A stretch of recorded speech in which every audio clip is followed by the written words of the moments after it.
god. My light just fell. Oh, sorry. Welcome. Wait, right. Oh my god, how embarrassing.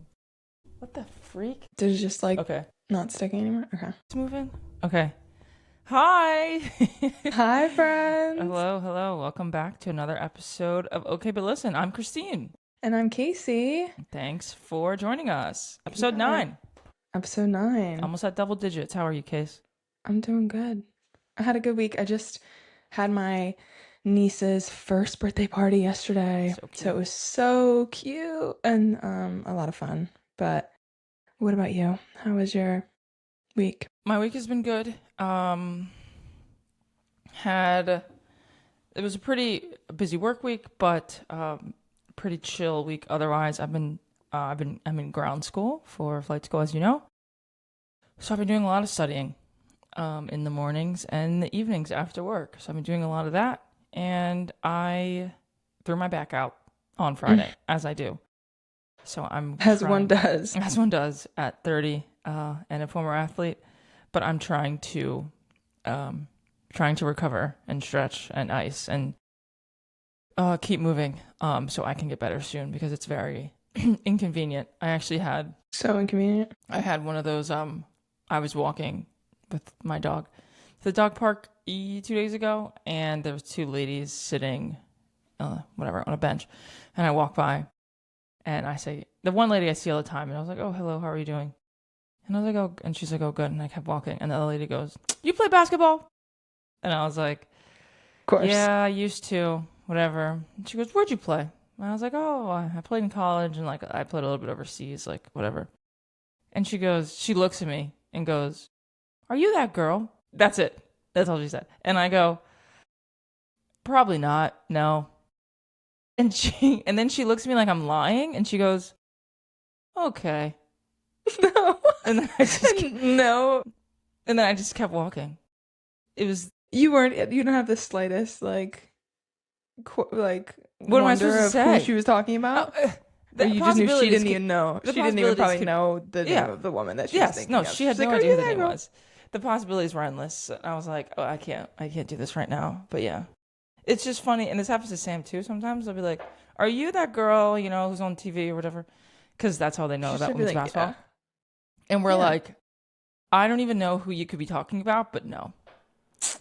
So anyway, my week has been good.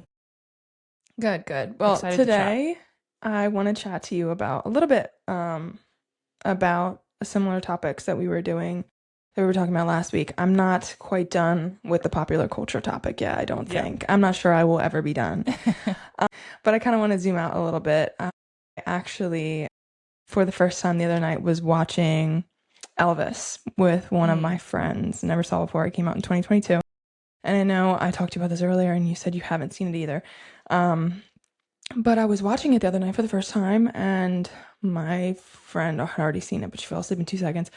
So I was up just watching it, and I work at night, so it's very easy for me, especially if I get like in a book or on TV. If I start a show or a movie, like I'm gonna be pretty much locked in until it's over, till 4 a.m. I'll be up all night. Like, doesn't matter. But anyways, it just made me start thinking a lot about culture and what our pop culture landscape currently looks like. Yeah. I think Elvis is a really specific, a really good example of culture. Yeah. And how yes. it moves and shakes society. Yes. No Last pun time we intended. talked, last time we focused heavily on specific trends and the influence of them. But what interests me most is the overarching landscape of what we consider popular culture and how it shifts over longer periods of time. And I know that I kind of touched on that last time, like the longer shifts in trends and things like that. While we're caught up in a very fast-paced, as we said, fragmented cycle, looking at what eventually everything equals out to is what I find the most interesting. And as I was thinking about Elvis, there were a few things that I was reflecting on, and a lot of it had to do with the cinematography, I guess would be the word, of the actual movie, and just what the producers and what they wanted you to feel and what they wanted you to take from it and the glory of it and the theatrics of it. And I'm not going to say, I thought it was a good movie. I was also very interested in just the historical accuracy of it. And I Yeah. thought a lot about historical and cultural accuracy. I thought a lot about the people who lived in that time period and firsthand experienced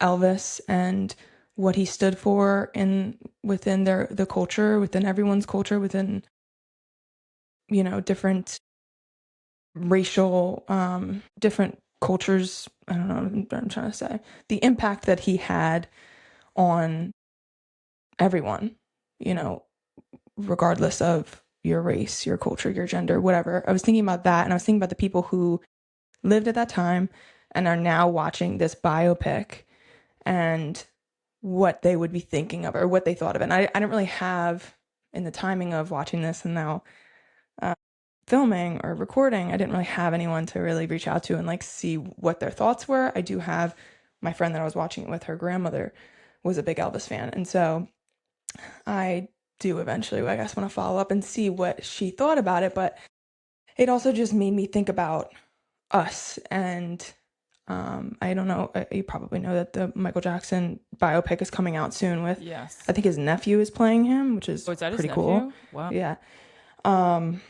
But that, I mean, we'll see.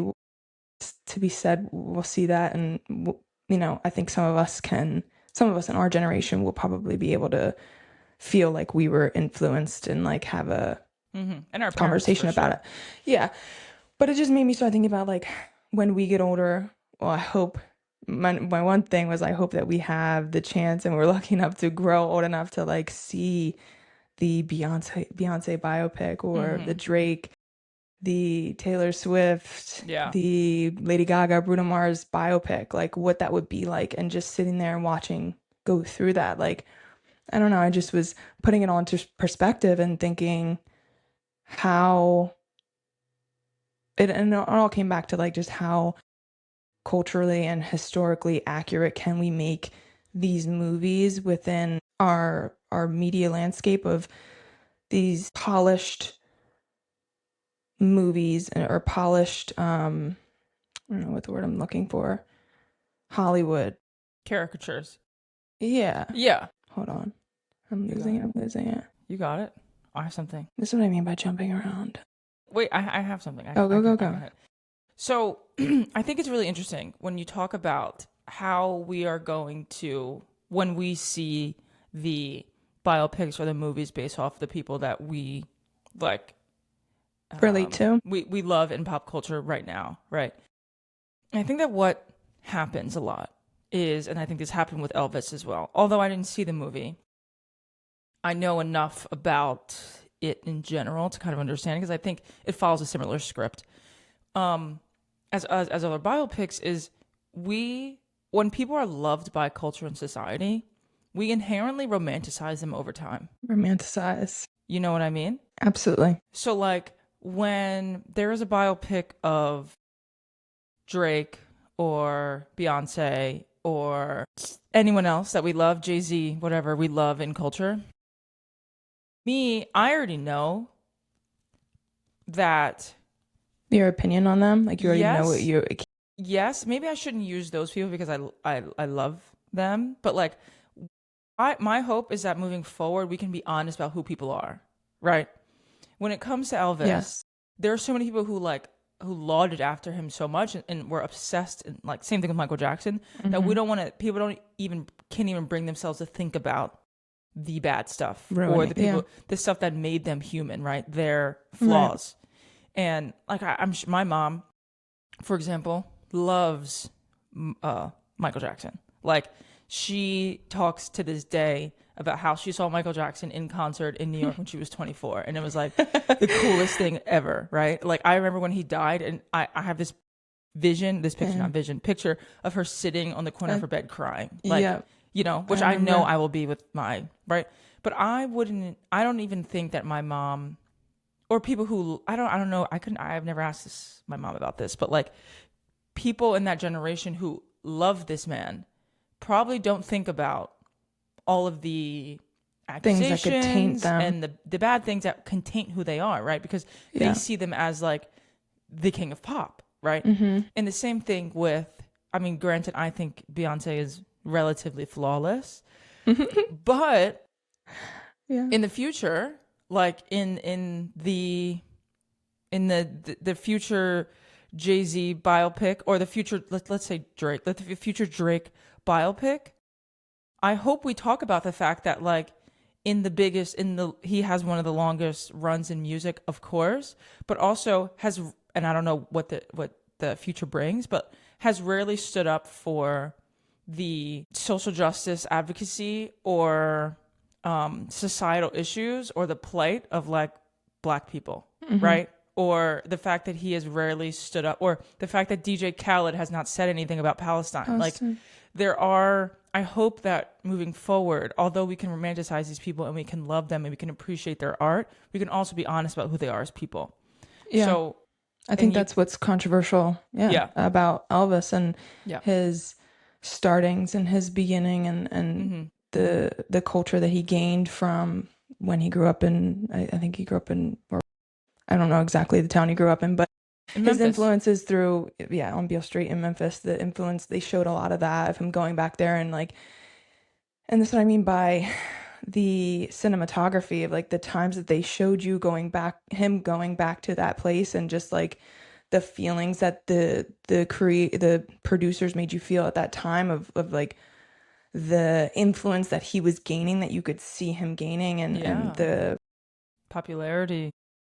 Yeah, but when he would go back to Memphis, on Beale Street, and intake a lot of the rock and roll, R&B, blues artists. Yeah. And those were the times they were showing him conversating with like B.B. King. And when they showed you those times, and when they showed you the assassination of MLK and Kennedy's death, and as you watched him watch those things on the TV, it made you have sympathy for him, and like but then like the next scene would be him debating on whether to come out with a statement to the American people about his feelings on it, and like standing up for, his, I don't even know if I guess he did have black fans, like people that were, but there was never, like you're saying, they romanticized that part of it, and there is a lot of debate on whether he did enough in that aspect. And I personally, and I think that I know that you feel that way too, that there wasn't enough of that connection of, hey, I'm blending, my Southern country, whatever, with blues and R&B, and not even creating, but just like bringing it to the masses, a new crowd of people that like are now seeing a white man do it and think that it's this crazy new creation of something groundbreaking to see a white man up there doing it. But I don't think that we're romanticizing too much of what actually happened, and we're straying too far away from what was historically correct. And I get it, it's just Hollywood, and what sells is what sells, but I just think that's so important to us as a people, to like know where we came from and where things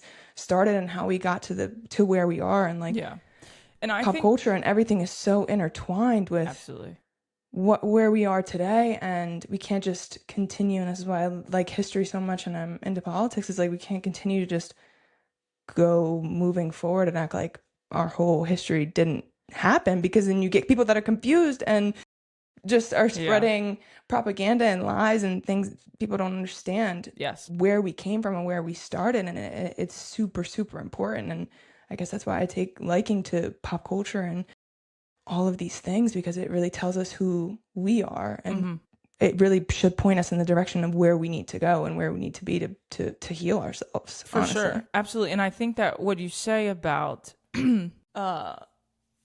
this is a common situation in music, in pop culture, in politics, in society, right? And I believe one of our biggest issues, and I can only speak for American society, is that we don't, one, give credit where credit is due, and we do not acknowledge the past, right? Mm-hmm. In the Elvis case, him and other artists not giving credit to the artists in which their music is directly influenced by, right? I think he did a little bit. Yes. But again, I don't think it was enough. Right. And I don't think he spoke out in the particular times that were really important for him to speak out. Yeah. And there was a lot of stuff like with his manager or whatever. There was a lot of like financial and like being taken advantage of. I could get that he was being very abused and taken advantage of, and he started really young, and I get that. And he probably had so much going on in his life, but like there comes to a point where when you become that famous and that popular, like I don't know, especially during that time, there should have been more said, in my opinion. There should have been more said. There should have been a more definite like understanding or a definite what's the word, not giving back, like recognition of what his influences were. And I know he got caught up in drugs and like I don't know. No, but I hear you. You know, and like, I honestly think that this is such an American story, right? Because it is a common plight of Black people in general in this country, right? Mm-hmm. Is the fact that we create so much that we are never given credit for. In fact, because, you know, we have to think, during Elvis's times, one of the main reasons he probably became mainstream, not that he wasn't talented, was because he had the access and opportunity to go to cities and clubs and venues and perform where people who didn't look like him did not have allowed to be. Yes, and weren't allowed to be there, right? But like it's this acknowledgement of the past and where we used to be that is, I believe, the only way that we will move forward, right? Too often we don't ever acknowledge what happened, and then we romanticize the past, and like we forget about this like 200-year history, and then the following 150 after that, and like. I think that's the systemic issues that come with it. Yeah. Yeah, because if we can't acknowledge that, like, as a country, that slavery was bad and it set back an entire population of this country by 400 years, then like we can never move forward in the pace that we should be able to, right? You think about Germany, right? Not that there has a direct correlation, but like Germany is really, really good at acknowledging that the Holocaust happened, and then like making sure that their society doesn't forget, and so that it doesn't ever repeat itself, right? That is why we have to acknowledge the past so that it doesn't repeat itself. And like other nations where like bad things have happened, they have acknowledged that, made sure their entire population society understands the gravity of it, and then we move forward. But if we're sitting around in America saying that systemic racism doesn't exist, or that slavery wasn't that bad, or that Black people had more opportunities than they actually had, or that the civil rights movement or Jim Crow laws weren't that bad, then like we will never be able to progress in the same way that we should be. And that is I think that is what divides us. That's what leads to our demise instead of our rise. So intertwined with how we are brought up in this country, though, like we are not taught, we are not in our classes, in our history books, we're not taught about things like redlining, where you know people are systemically set back, like and it just goes on from there. Like people don't, and then I think that people are afraid to revisit it, or you know, maybe it's hard to do the research and relearn the history, or face it. It's hard for people to face. It's hard for people to face the fact that they are descendants of people who either own people and were directly engaged in slavery, or benefited from, right? Yeah. It's not just that someone's ancestors had slaves. Terrible, obviously awful. But that is not the only people who are at fault. It's everyone who has since benefited from it and refuses to acknowledge it, right? That, I think, is where the issue lies. Because, and I can't imagine because that's not me, but it must be really hard to face, right?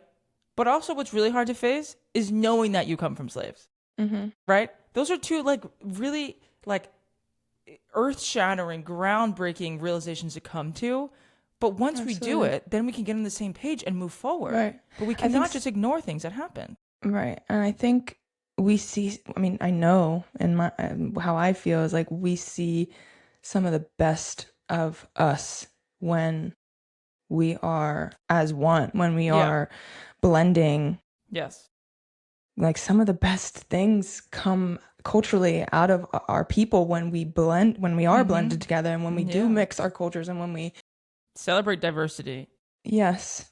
Sorry, Um, I'm sorry the pop culture conversation turned into slavery, but sorry, not sorry. And I encourage everyone to read the 1619 Project by Nicole Hannah-Jones. Boom. Send it to me. It's a must have. I will. But that was another one of my point. I'm like, does the blending of cultures, and which we are a melting pot as a nation, but does that make the best of us or the worst of us? Is it make something that we can all buy into and relate to and brings us together?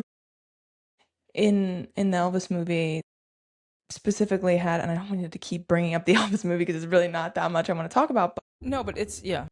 but they had, like, when he made the decision to, or they made it like this, like he had the choice to stay within the confines, is that the right word, confines of white America, and what they wanted to hear and what they thought of as culturally correct or whatever, politically correct. And then it was the women that were going crazy for his dance moves and Yeah. whatever. The gyrating. Yeah, and then that was him dipping into, the blues culture and that type of music.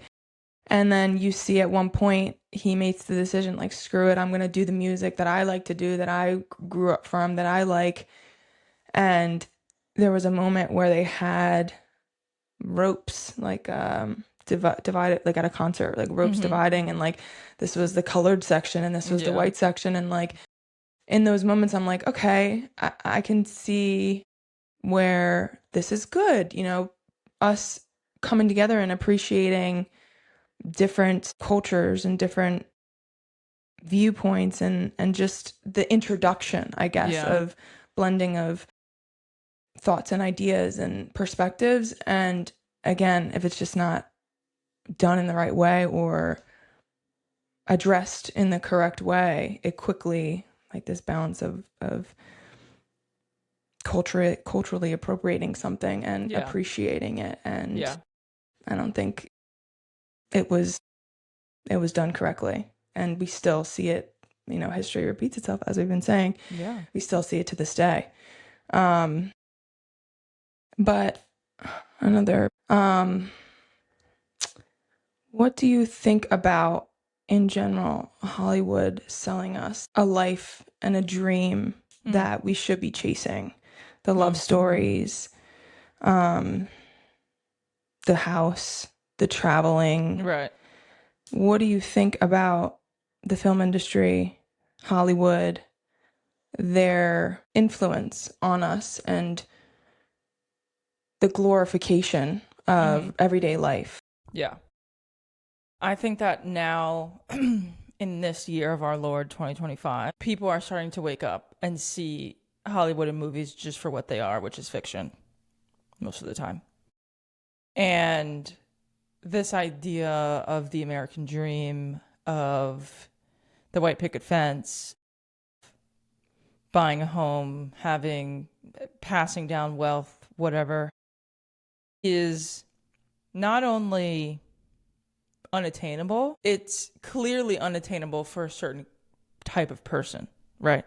So when people are trying right now to live the quote unquote American dream and come to America for better opportunities, or are in America and trying to work hard and whatever, now more than ever, it seems like all factors are against you, right?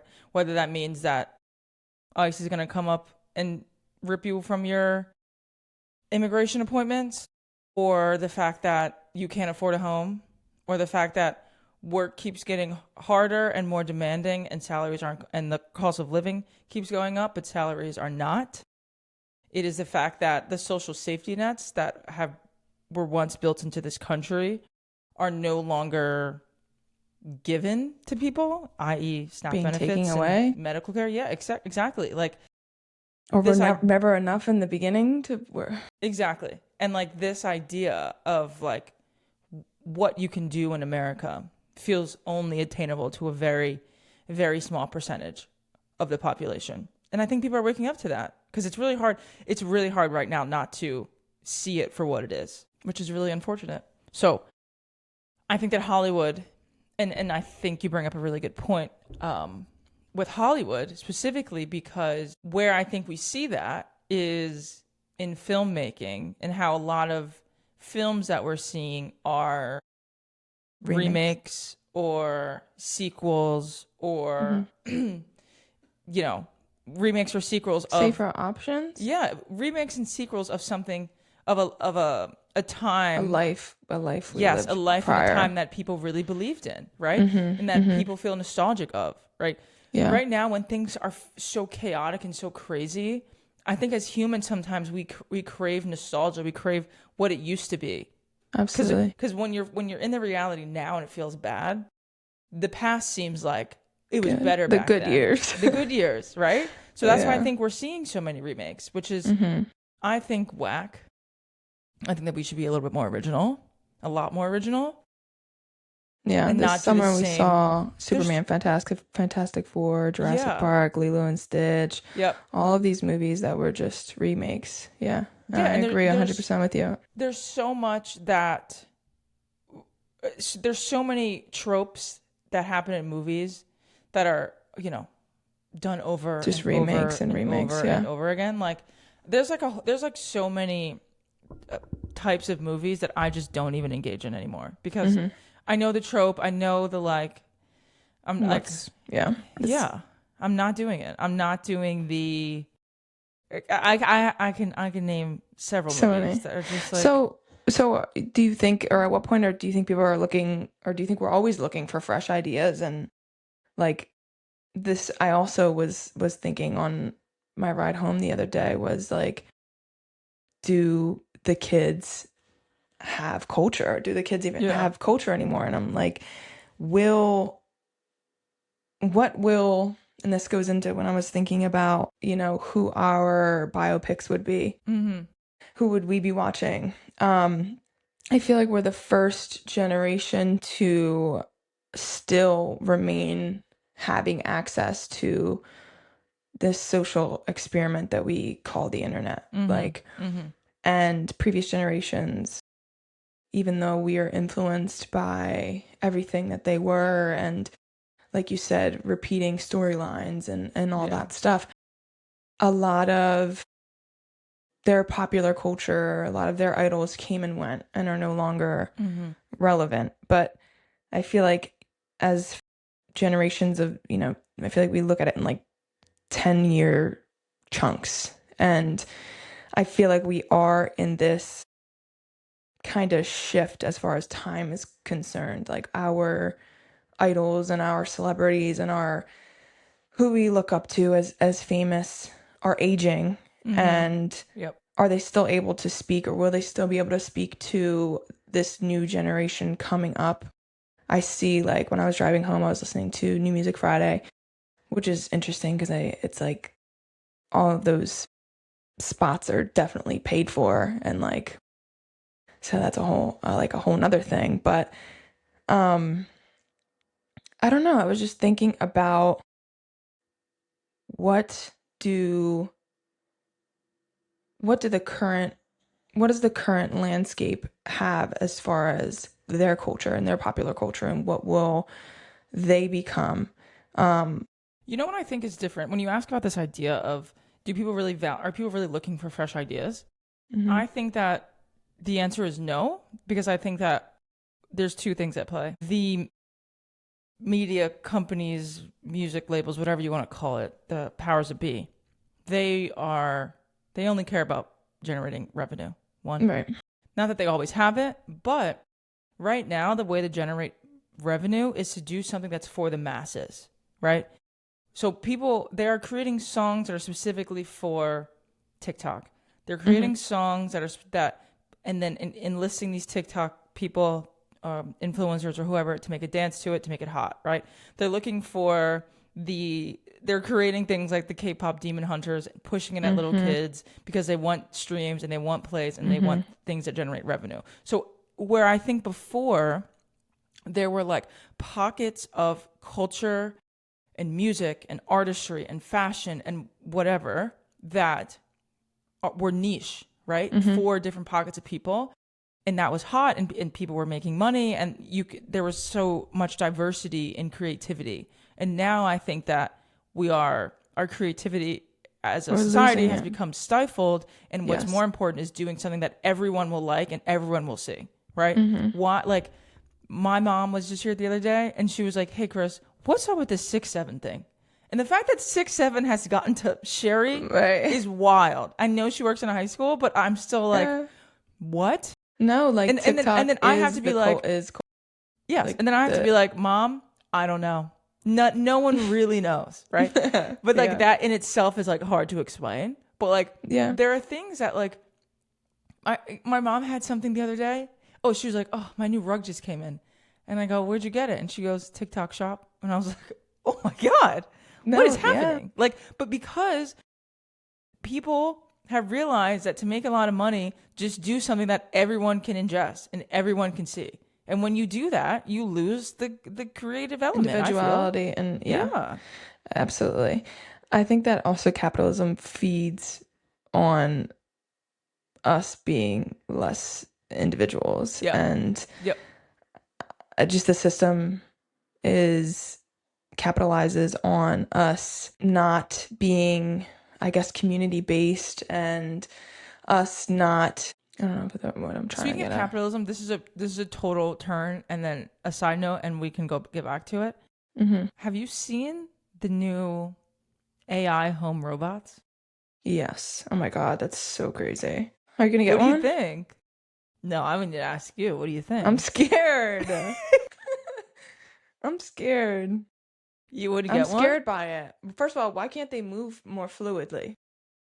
No, they have tendons. That's supposed to help them move fluidly. I didn't look into it. Instead of having like joints and parts, they have like tendons that are supposed to move them. Like, I don't know. They're electrical tendons. Pretty choppy. They still looked pretty choppy to me. Also, what I thought was interesting was that they specifically said that it can carry up to like 55 pounds. And I was like, I feel like it's probably 250, which means they could carry me and probably kill me. But they don't want to tell us that. So they're like, it can only carry 55 pounds. Don't worry. It can't be. It's harmless. It can only carry 50 pounds.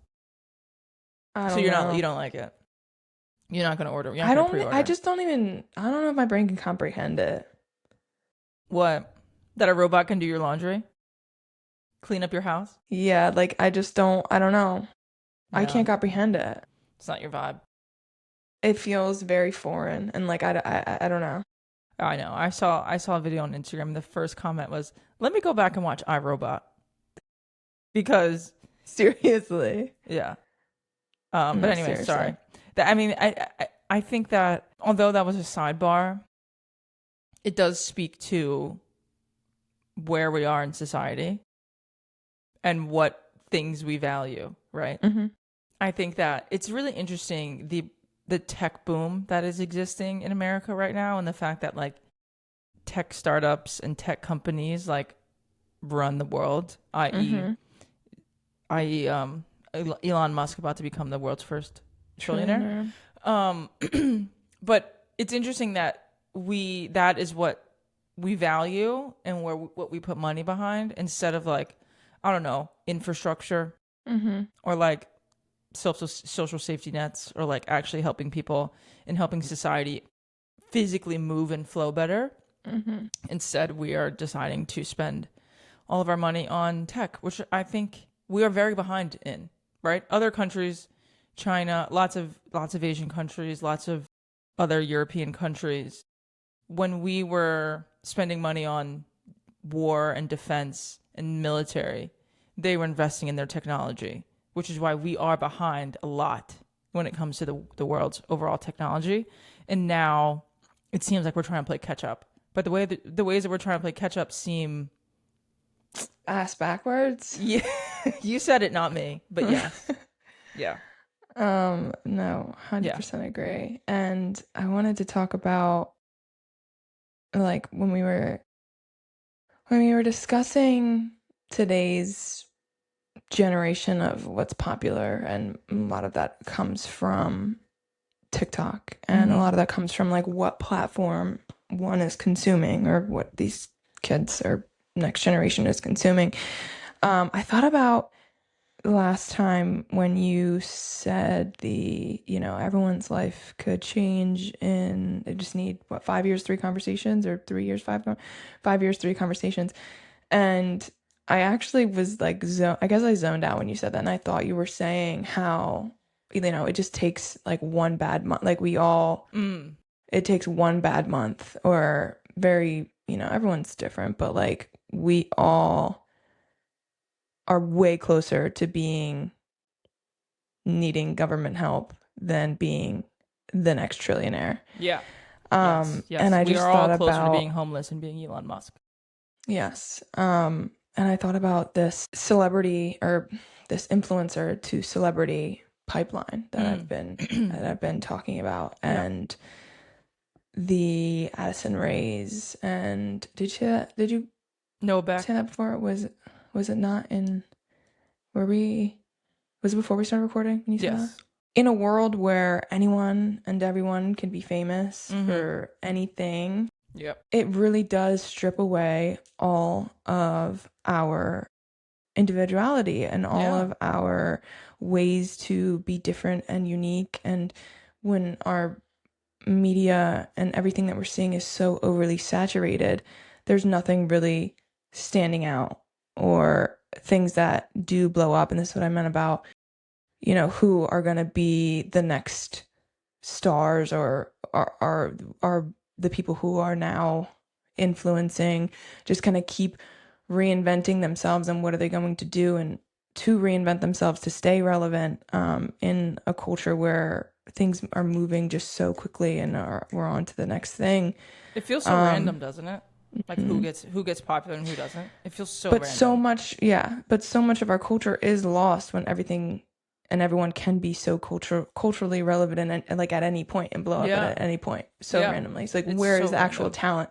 Where is, and I also feel like TikTok is kind of good, or was a place of, I don't know if the right word is refuge, but for like raw artistic creators. talent, Yeah. independent, and that Absolutely. was a reason why I feel like a lot of people wanted to be on it, and like to, but I don't know, it's just become very overly saturated. But Definitely. do you And I also think think that like it's really random who blows up, and everyone feels like anyone feels like they can. But also like what I think is the downside to that is whether that you actually have talent and blow up or you don't. People are going to call you an industry hack anyway, or an industry plant anyway. So like, do you think that nepo babies are still a thing? yeah, of course. Yeah? Do you think it matters in a place where anyone, like you're saying, anyone blows up for nothing, without talent, with talent? Does it, like, are they like, when it was like, oh, they're not relevant, or they're not like, we can't even really consider them because they're just nepo baby, like they didn't. No, I think because I think people romanticize nepo babies and people love it. Really? Now. It's like popular to be a nepo baby. Yeah. Like people like hype it up, the fact that they are. Like I feel like usually people were nepo babies and they were like never tell anyone, but now they're like, that's what I'm saying. Why? Now it's their whole personality. Why has that changed? Because we are capitalistic and people are obsessed with people who have a lot of money. And like people love seeing other people's lifestyles and and how they move. Hollywood selling us, like what we should love and what we should, for sure. Like I feel like there used to be a time when celebrities had kids and like we didn't even really know that they have kids, and now it's like, oh, I know who Carmelo Anthony's son is. I know who, I know who the Hadids are. I know who, it's very. I mean, what did we expect though? Yeah, exactly. I don't know. I think we had to have known that a whole generation of nepo babies. I also think that would nepo become babies, popular culture, and it also exists in like every facet of society, right? That's when you have, Yeah. let's talk Fortune 500 companies. Right. They're Like not they get, celebrities, but they're yes, they get yeah. passed down. Those are people who get the jobs. Those are people who move up quicker than everyone else. Like it's a story as old as time. We've just, for some reason, I don't know why, have started to popularize it and think it's like cool, and everyone wants to be a nepo baby. Romanticized. We Yeah. romanticized for so long. We I want to get hot romanticized out here and have a child and let them be a nepo baby. That's kind of fire. really fire It's you know, I to well, just have your because whole like, life set up for you. what does it really mean? What? To be a nepo baby? No, yeah, because like, does it mean that you have no talent and you're only popular because of who your parents are, or does it mean The that world you will have never know because you were given from birth all the opportunities that God Himself couldn't. right? I don't know. I just think it's kind of silly, and like it's now just become like a internet sensation. People will be like a middle class family and call themselves a nepo baby. So like, I don't know. I don't know. I don't know. So when someone's parent owns an ice cream shop and then they own the ice cream shop and they're like suddenly a nepo baby. So like, what is like, it's so silly. It's so silly. No, it's so difficult to try to navigate and figure out what the actual hell is going on Yeah. with popular culture Yeah. and what in today's terms is popular and where it's coming from. And social media and TikTok have become like a monoculture of itself and Yes. with like subgenres of things. And Yes. that's where it seems like things are really going. And it's just very How do you feel about interesting. that? I mean, I feel like I'm just existing. I feel like I'm just like with this podcast, Mm-hmm. I'll do my best to just, I mean, I'm getting older and I feel like I'm not with the trends as much, but I'll hop in on it. I'll make a video. Yeah. I'll try to get squeeze out of this capitalistic Yeah. society as much as I can and try to buy in on it as much as I can. Yeah. But I don't know if I totally agree with it or I don't think I really love it or I'm Do you feel like it'll go out of style? missing. Do you think we as a I society will move genuinely on from don't. this? I genuinely don't think. I don't know. I'm pretty pessimistic about the future. I It's don't okay. know. I'm nervous that nothing that there's just we're gonna cease to exist with Yeah. AI. Like I'm nervous that there is nothing else, and I'm like can't knock the feeling of like why did we have to exist in the in the timeline where like this is really where things blow up. Like this is Yeah. really where we Yeah. do not bounce back. Like our economy, our like political landscape does not bounce. Like I don't see how we fix things. I truly don't. Like Yeah. culturally is one thing, but like money wise, where the Yeah. money like I don't see how we turn things around, and it makes me really pessimistic about just everything. I But does don't, the last week of elections give you some optimism about where we're going? of course, but I just don't think that. I think our society is way too much built on, our society has become way too capitalistic versus the The socialistic. democratic socialism? Yes. Yeah. Like the balance of those two, I don't think that we really can recover from how our system works with capitalism. Right. Who gains the most money and who like I don't Yeah. see how systems really change and shift without like things Overhauling the whole completely thing. tanking and like systems and I don't know, going completely bankrupt and just tanking our entire economy or like I don't know. And I don't think that our government works, our Congress works in a way where they can solve things. And I don't Yeah. understand how, even if we vote people in, I think people are still can be bought and will always be able to Yeah. be bought by corporations and by And they're also special confined to the interests. system, right? They're confined to the system in which they're operating, which feels like the system is Doomed. not working at all. And I won't say not working the way that it's designed because I think it's working exactly the way it's designed, and that is the problem. Yeah, I do too. But I don't think the framers like knew how complicated everything would have ever gotten. True. And like True. I don't know, I think it was set up to be a certain way and for certain people to benefit. And Mm-hmm. but like we've now cracked that code, and like Yeah. I mean we have a trillionaire, someone going to become a trillionaire. Like something is Yeah. wrong. I don't Right. know. It's yeah. And that's what's hard is that like both of these the two conversations that are existing at the same time in our timeline are we have one person who is on track to be a trillionaire and people who can't put food on the table and aren't working right now because SNAP benefits are cut and because the government shut down. Like I think that I didn't those are like existing in the same timeline. I think that I loved the outcome of the election the other day, but I Yeah. think that like me coming home one night to my news being on and like I sat down and just wept in my hands because I'm watching um the story of multiple mothers and fathers Yeah. like coming to the news and outlets to tell them how hard Yeah. their lives are. And Yeah. one woman was a TSA Mm-hmm. agent, and she's just like, my son is on medication and I'm no Yeah. longer going to be able to afford that medication next month. I have 12 pills left and I don't know what we're going to do. And Yeah. she now put up a letter from TSA or whoever, whatever, on the front of her car because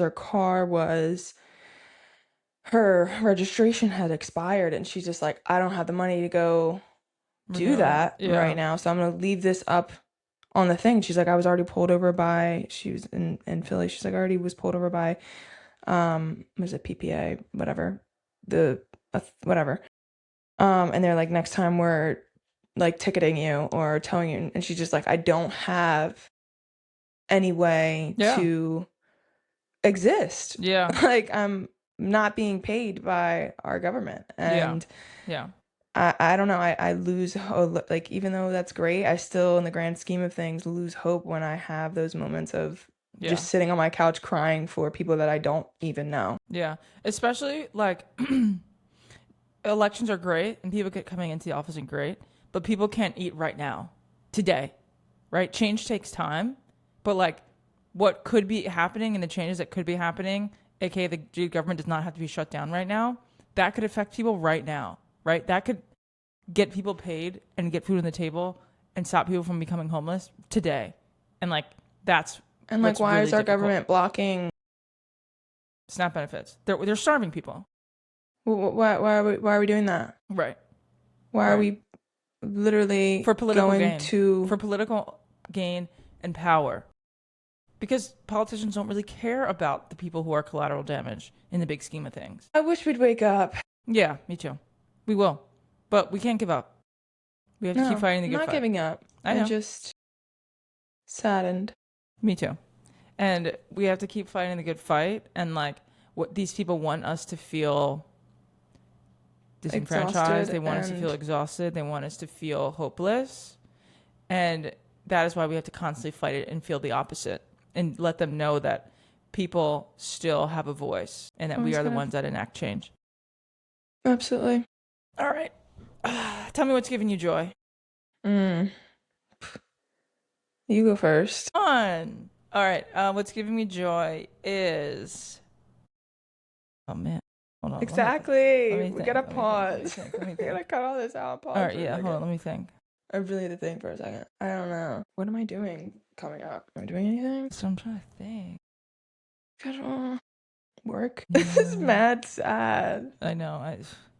Okay. Okay. All right. You got something? Wait. Hold on. Let me think for a sec. Okay. Wait. Okay. All right. I'm just gonna have to say pilot school. Yeah, it's even good. though I've just been fucking studying and it's been a lot, which hasn't even been that joyful, but means to an end. Go ahead. So what do you do? Okay, I'll ask you. My mom's birthday is next week, so Nice. I'm excited about that. Can't wait to celebrate her. And I'm also getting my hair done next Cute. week and my eyelashes done. Okay. Self-care. So, supporting the capitalistic structure that we live in. Yeah. What about you? What's giving me joy is the fact that I'm happy and healthy. And I have a job and a roof over my head. But what's also giving me joy is being in pilot school. I'm in ground school right now. I'm studying all the time, which is like the means to where the end that I want to get to. So it's a lot of notes and Career reading. change? No, not a career change. I thought this was for enjoyment.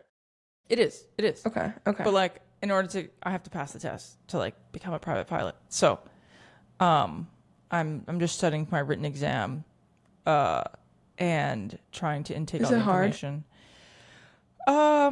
It's just a lot. It's a lot of information, and I'm currently like, there's stuff that I will need to know, but there's also stuff that like probably won't concern me because I don't plan on flying commercially. So like that's a thing. Like this is my handbook that I'm getting through. It is like 500 pages, and I'm on page 227. Oh, I thought you were gonna just say page 2. No, That's great. 227. That's great. So I've been going through and just like I haven't like been in school and like taking notes in forever. This gives me nausea. Yeah, so it's interesting, but it's been good. It's been good, and I just like the idea of like learning something new. That's like not my day job. That's been kind of cool. I was just like learning something. Love that. Knowledge is power. Definitely. All right. Thanks. I think this is a really good conversation, and I think that this idea of culture and popular culture and how society moves is something that's ever changing, right? And this is not a one-time topic and something that we can talk about in one sitting. Yeah, and we could talk about many times, and every conversation will be different depending on like where we are, right? Yeah. Our And more to day-to-day. come. Yeah. Find us on Instagram and TikTok at obl.podcast, and watch us on YouTube, the obl.podcast, and write us a little note, write us a little message. We want to hear from you. Yes. Our email is the obl.podcast@gmail.com. Yay. We can't wait to talk to you again sometime Can't wait. soon. Love you all. Love you. Please stay safe. Bye-bye. Bye.